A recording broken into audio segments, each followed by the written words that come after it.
There is always a dignity about great bulk, an assertiveness, a quality of being more there than most of us are. The being who now confronted Beauty's father seemed to him, in his confusion, vaster than the house he owned, ponderous yet swift, and the moonlight glittered on his great mazy head of a hair, on the eyes green as agate, on the golden hairs of great paws that grasped his shoulders, so that their claws pierced the sheepskin, as he shook him like an angry child shakes a doll. This leonine apparition shook Beauty's father until his teeth rattled, and then dropped him sprawling on his knees, while the spaniel, darting from the open door, danced round them, yapping distractedly, like a lady at whose dinner party blows have been exchanged. "My good fellow," stammered Beauty's father, but the only response was a renewed roar. "Good fellow! I am no good fellow. I am the beast, and you must call me beast, while I call you thief." "Forgive me for robbing your garden, beast." Head of a lion, mane and mighty paws of a lion, he reared on his hind legs like an angry lion, yet wore a smoking jacket of dull red brocade, and was the owner of that lovely house and the low hills that cupped it. "It was for my daughter," said Beauty's father. "All she wanted in the whole world was one white, perfect rose."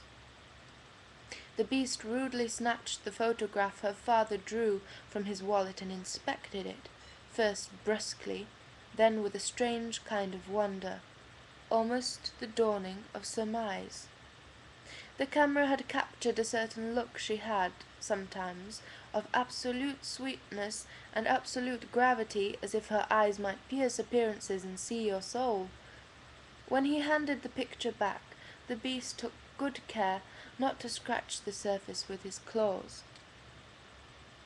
"Take her the rose, then, but bring her to dinner," he growled. And what else was there to be done?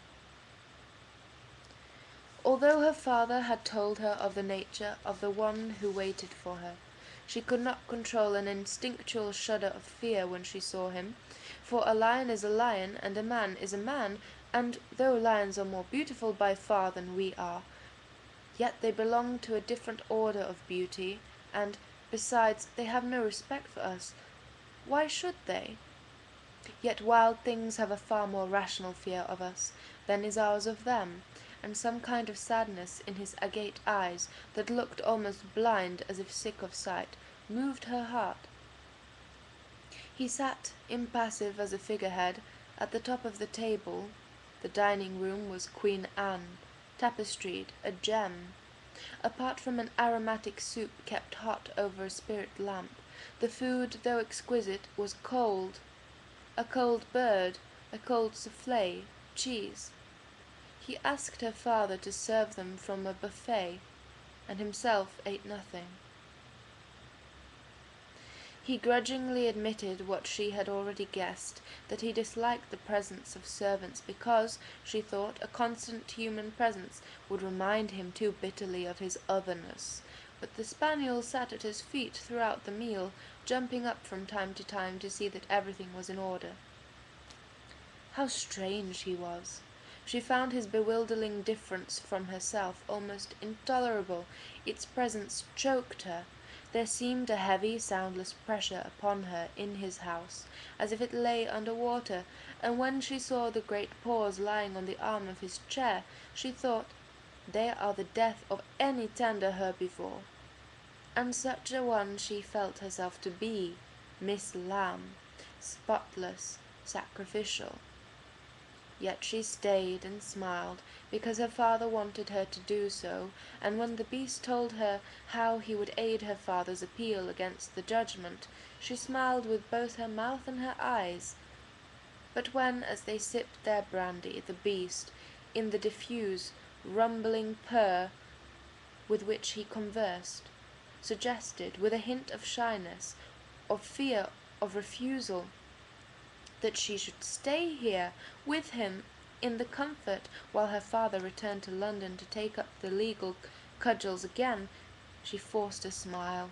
for she knew with a pang of dread as soon as she spoke that it would be so, and her visit to the beast must be, on some magically reciprocal scale, the price of her father's good fortune.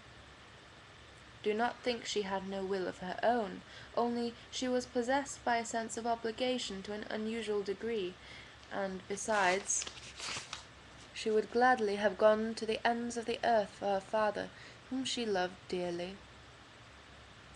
Her bedroom contained a marvellous glass bed.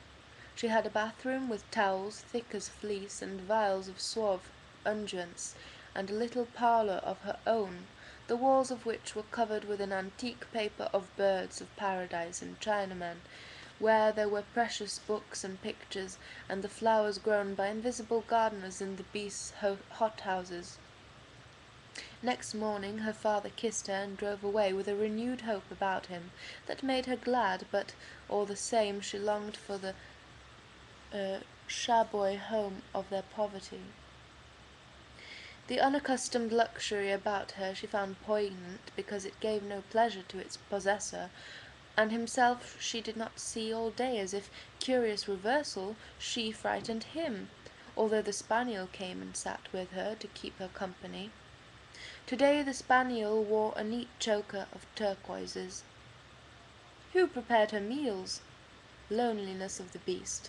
All the time she stayed there she saw no evidence of another human presence, but the trays of food that arrived on a dumb waiter inside a mahogany cupboard in the parlour. Dinner was eggs Benedict and grilled veal. She ate it as she browsed in a book she had found in the rosewood revolving bookcase, a collection of courtly and elegant French fairy tales about white cats who were transformed princesses and fairies who were birds.